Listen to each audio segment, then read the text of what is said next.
नमस्कार दोस्तों, स्वागत है आपका एग्जाम एडीजी में।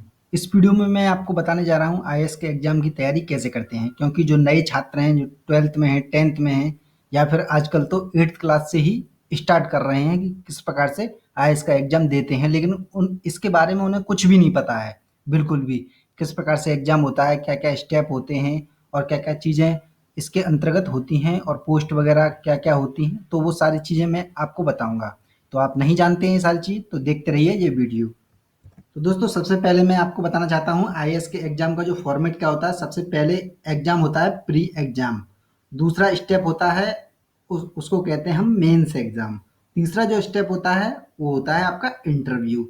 तो इन तीनों ही चीज़ों को डिटेल में थोड़ा सा हम बारी बारी से देखने की कोशिश करेंगे। तो सबसे पहले देख लेते हैं प्री एग्जाम के अंतर्गत क्या क्या चीज़ें आती हैं, फिर देखेंगे मेंस के एग्जाम के बारे में। तो दोस्तों, जो पहला एग्जाम होता है जिसे हम प्री एग्जाम बोलते हैं, उसके अंतर्गत दो अनिवार्य प्रश्न पत्र होते हैं जो कि 2-200 नंबर के होते हैं। तो ये थोड़ा सा इम्पोर्टेंट नोट करते जाइए आप। पहला एग्जाम जो होता है वो दो दो प्रश्न पत्र होते हैं उसमें प्री एग्जाम में, जो 2-200 नंबर के होते हैं और दोनों ही ऑब्जेक्टिव टाइप के होते हैं, यानी बहुविकल्पी, यानी चार उत्तर में से आपको एक सही करना है, जैसा कि एसएससी वगैरह में होता है और अदर एग्जाम में भी होता है। तो ये प्री में होता है बहुविकल्पी एग्जाम। और प्री एग्जाम के अंतर्गत जो होते हैं दो प्रश्न पत्र होते हैं, जैसा कि आपको पता पड़ गया है। लेकिन पहला जो प्रश्न पत्र होता है उसे कहते हैं हम general study first paper, GS first paper.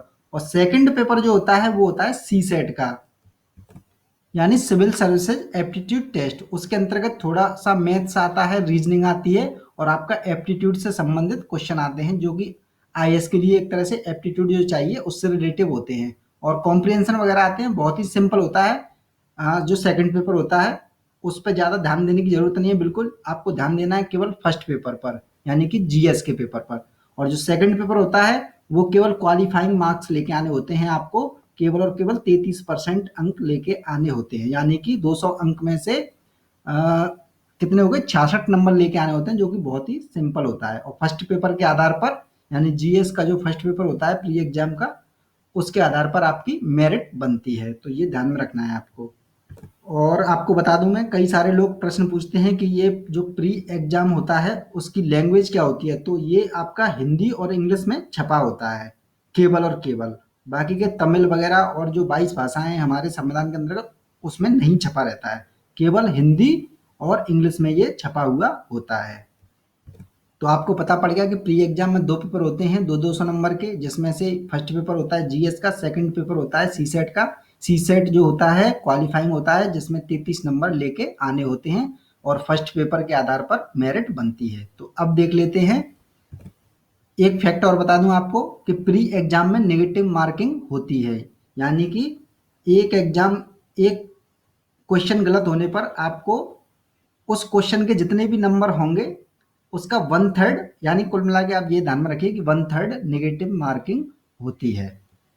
और जैसे ही आप इस फर्स्ट पेपर की मेरिट के आधार पर पास हो जाते हैं, मेरिट के आधार पर, तो आपको मेंस में जगह मिल जाती है मेंस लिखने के लिए। लेकिन एक चीज इंपॉर्टेंट ये भी बता दूं कि प्री एग्जाम में जो भी नंबर होते हैं वो आपके मेंस और इंटरव्यू यानी कि फाइनल मेरिट में नहीं जुड़ते हैं, यानी कि फाइनल मेरिट में केवल मेंस और इंटरव्यू के नंबर जुड़ते हैं, प्री के नंबर नहीं जुड़ते हैं। ये फैक्ट आपको ध्यान दिमाग में रखना है। अब मैं बता देता हूँ आपको मेंस के अंतर्गत क्या क्या होता है। देखिए, मेंस के अंतर्गत जो होते हैं 9 पेपर होते हैं। तो 9 पेपर मैं बता देता हूँ किस किस प्रकार से होते हैं। देखिए, सबसे पहला जो पेपर होता है वो होता है 300 नंबर का और दूसरा भी होता है 300 नंबर का। तो पहला पेपर क्या होता है, 8वीं अनुसूची के अंतर्गत हमारे संविधान में जो भी भाषाएं हैं, यानी अभी जो हैं 22 भाषाएं हैं, तो उन भाषाओं में से आपको क्या करना है, एक पेपर लेना है। जैसे मान लीजिए हिंदी भाषी क्षेत्र के लोग इसे सुन रहे हैं, तो वो उसे एक पेपर किसका होगा, हिंदी ग्रामर का होगा, जिसके अंतर्गत आपको निबंध वगैरह आते हैं। तो वो आपको सिलेबस में मैं बता दूंगा, एंड में आपकी स्क्रीन पर सारी चीज़ें आ जाएंगी, उन पर क्लिक करके देख लीजिएगा। लेकिन अभी फिलहाल हम इसी पर ध्यान केंद्रित करते हैं। तो एक हो गया आपका हिंदी का पेपर जो कि होगा 300 नंबर का, और एक होगा आपका इंग्लिश का पेपर जो होगा 300 नंबर का। अब जो मैं फैक्ट आपको बताने जा रहा हूँ वो इम्पोर्टेंट है। ये जो दोनों ही पेपर होंगे लैंग्वेज के, हिंदी और इंग्लिश के, इनके नंबर मेरिट में नहीं जुड़ते हैं। इसमें केवल और केवल आपको 25-25% लेके आने होते हैं। यानी 25 या 75 नंबर इसमें लेके आने होते हैं और 75 नंबर इंग्लिश के लेकर आने होते हैं। जो इंग्लिश नहीं जानते हैं बिल्कुल भी घबराने की जरूरत नहीं है, बिल्कुल आप बस कॉपी भराएंगे आपको नंबर मिल जाते हैं इंग्लिश के पेपर में। इसके लिए मैंने अलग से एक वीडियो बनाया था, उसमें देख लीजिएगा।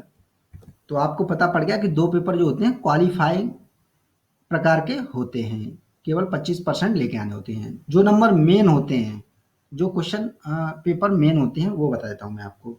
देखिए प्रश्न पत्र पहला होगा निबंध का, निबंध होगा आपका 250 अंक का। सेकंड और सामान्यतन फर्स्ट पेपर होगा वो भी आपका 250 नंबर का होगा, जिसके अंतर्गत भारतीय इतिहास, संस्कृति, विश्व का इतिहास एवं भूगोल और समाज आएगा।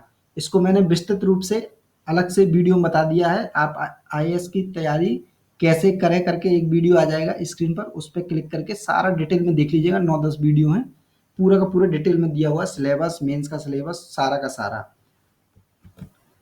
आपका जनरल स्टडी यानी सामान्य अध्ययन सेकंड पेपर जो होगा वो भी 250 नंबर का होगा, जिसके अंतर्गत शासन व्यवस्था, संविधान, शासन प्रणाली, सामाजिक न्याय और अंतर्राष्ट्रीय संबंध ये चीजें आएंगी। और सामान्य अध्ययन थर्ड पेपर के अंतर्गत भी 250 अंक का होगा, ये यानी नंबर का होगा। प्रौद्योगिकी और आर्थिक विकास, जैव विविधता, पर्यावरण सुरक्षा और आपदा प्रबंधन ये चीजें आएंगी। और आपका सामान्य अध्ययन फोर्थ पेपर होगा, वो होगा आपका 250 अंक का। उसके अंतर्गत नीति शास्त्र यानी एथिक्स, सत्यनिष्ठा, अभिरुचि ये चीजें आएंगी। और आपको इम्पोर्टेंट चीज बता दूं, ये तो हो गए जनरल स्टडी के 4 पेपर। फर्स्ट पेपर सामान्य अध्ययन, सेकंड, थर्ड और फोर्थ, और एक हो गया आपका निबंध का। ये तो सभी के लिए बराबर है, यानी कि जो भी एग्जाम में बैठेंगे मेंस में सभी को ये अनिवार्य देने ही देने हैं, यानी सबके लिए समान रूप से ये प्रश्न पत्र होंगे।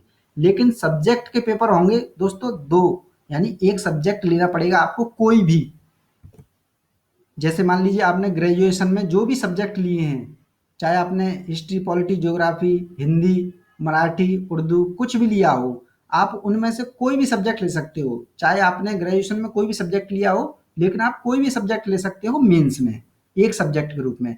तो एक सब्जेक्ट आप जो लेंगे उसके क्या होंगे, दो प्रश्न पत्र होंगे। मान लीजिए आपने ले लिया हिस्ट्री, तो हिस्ट्री का पहला पेपर होगा और दूसरा पेपर होगा जो कि 250 नंबर का होगा। तो ऐसे करके जो हमारे नंबर जुड़ेंगे, क्योंकि ये तो अनिवार्य वाले हैं, ये तो जुड़ेंगे नहीं, तो बाकी के ये सारे जो नंबर जुड़ेंगे हमारे निबंध से लेके विषय तक, यहाँ तक, तो ये हो जाएंगे 1750 अंक के। 1750 अंक का हो जाएगा मेंस। इसे क्वालिफाई जो कर लेगा, जो कि मिनिमम मार्क्स होते हैं उसके कुछ जो मेरिट के आधार पर बनते हैं, उसके बाद वो इंटरव्यू में आएगा, व्यक्तिगत परीक्षण जिसे इंटरव्यू बोलते हैं। तो वो इंटरव्यू होगा आपका 275 नंबर होगा। तो 275 और 1750 टोटल मिला के हो गया 2025 नंबर। तो 2025 में से मार्क्स जितने भी आएंगे उसके आधार पर आपको रैंक मिल जाएगी। तो ये हुआ मेंस का पूरा पैटर्न। और एक इम्पोर्टेंट चीज बता दूं, ये जो पूरा मेंस होता है ये पूरा का पूरा डिस्क्रिप्टिव होता है, यानी कि आपको हाथ से लिखना होता है उसमें। डिस्क्रिप्टिव आप तो जानते ही हैं, विश्लेषणात्मक प्रकार के ये क्वेश्चन पेपर होते हैं, वो सारे आपके स्क्रीन पर आ जाएंगे। लास्ट में वीडियो देख लीजिएगा किस प्रकार से क्वेश्चन पेपर आते हैं। और कुछ महत्वपूर्ण बातें हैं आईएएस के एग्जाम के लिए, तो वो मैं आपको बता देता हूँ। किसी भी स्ट्रीम से ग्रेजुएशन होना चाहिए, यानी कि आपको जरूरी नहीं कि बीए हो, एमए हो, कुछ भी हो, आप इस एग्जाम के लायक हो जाते हैं, यानी फॉर्म फिलअप कर सकते हैं। और इसमें एज लिमिट है 32 साल, यानी 32 साल तक आप दे सकते हो। जनरल कैटेगरी 32 साल, ओबीसी 35 साल और एससी 37 साल तक। और इसमें अटेम्प्ट की जो सीमा है वो बता देता हूँ मैं। जनरल वाले जो हैं 6 चांस तक दे सकते हैं, 6 चांस दे सकते हैं 32 साल तक कभी भी। और ओबीसी वाले दे सकते हैं 9 चांस, और एससी वाले, एससी एसटी और हैंडीकैप वगैरह हैं वो अनलिमिटेड दे सकते हैं, यानी 37 साल तक कब कितने भी बार एग्जाम दे सकते हैं। तो ये इंपॉर्टेंट फैक्ट था। एक फैक्ट मैं आपको ये बता दूं कि जो एक सब्जेक्ट के रूप में जो लेना होगा वो आपको इन सब्जेक्ट में से लेना होगा। तो इसे पॉज करके देख लीजिएगा कौन कौन से सब्जेक्ट हैं ये, इनमें से आपको एक लेना है, जिसके मैंने यहाँ पर बताया था 2 प्रश्न पत्र होंगे। तो ये चीजें मैंने आपको बता दी हैं। और आप ज़्यादा जानकारी के लिए हमारी वेबसाइट देख सकते हैं ये, और हमारे फेसबुक अकाउंट को एक तरह से पेज को लाइक कर लें, जिससे ज़्यादा से ज़्यादा आप तक इन्फॉर्मेशन पहुंच सके। और आप वीडियो देखिए, इस वीडियो को लाइक करें जरूर, और जिन्होंने सब्सक्राइब नहीं किया जरूर सब्सक्राइब कर लें, क्योंकि इस चैनल पर निरंतर वीडियो तैयारी से रिलेटेड आते